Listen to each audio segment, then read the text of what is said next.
오늘의 하이라이트 뉴스를 전해드립니다. 8월 9일 금요일 오늘의 뉴스 주선호입니다.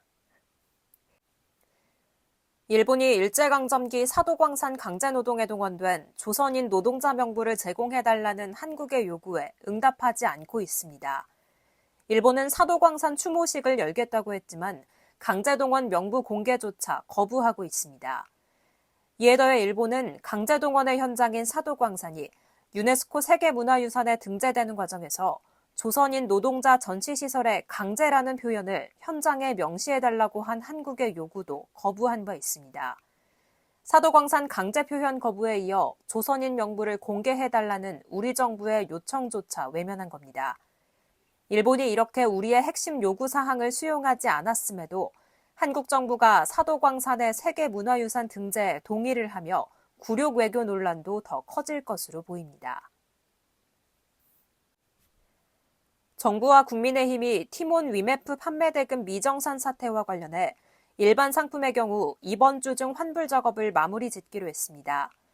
또 피해 업체에 대해선 5천억 원 규모의 긴급 유동성을 추가로 공급하며 지원에 나선다는 계획입니다. 임금 체불이 발생할 경우에는 대지급금과 생계비 융자 지원도 함께 검토하기로 했습니다. 코로나19 환자가 4주간 6배 가까이 폭증하며 전국에서 코로나19가 재유행하고 있습니다. 코로나19 입원 환자 수는 지난달 둘째 주 148명에서 이달 첫째 주 861명으로 최근 4주 동안 6배 가까이 급증했습니다.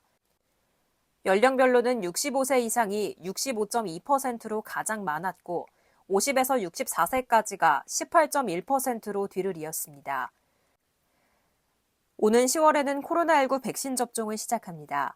정부는 코로나 바이러스 변이에 효과적인 신규 백신 접종을 오는 10월쯤 시작할 예정이며 독감 예방주사도 함께 맞을 것을 권고했습니다. 65세 이상 어르신과 요양병원과 같은 감염 취약시설 입원, 입소자 등 고위험군은 무료 접종이 가능하며 일반 국민은 본인이 접종 비용을 부담해야 합니다. 파리올림픽 태권도 여자 57kg급에 출전한 김유진이 금메달을 따냈습니다. 한국 태권도가 이 체급에서 메달을 따낸 건 2008 베이징 올림픽 이후 16년 만입니다.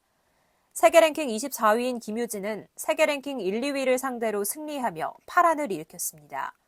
특히 두 차례의 아시안게임과 세계선수권, 아시아선수권 대회에서 모두 우승을 차지했던 중국의 러중스와의 4강전이 큰 고비였습니다. 하지만 김유진은 세계 최강자 러중스를 2대1로 꺾고 결승에 진출하며 이번 파리올림픽에서 우리나라의 13번째 금메달을 안겼습니다.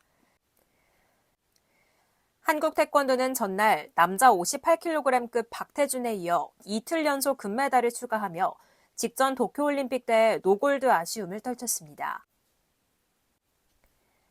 뉴스를 마칩니다. 고맙습니다.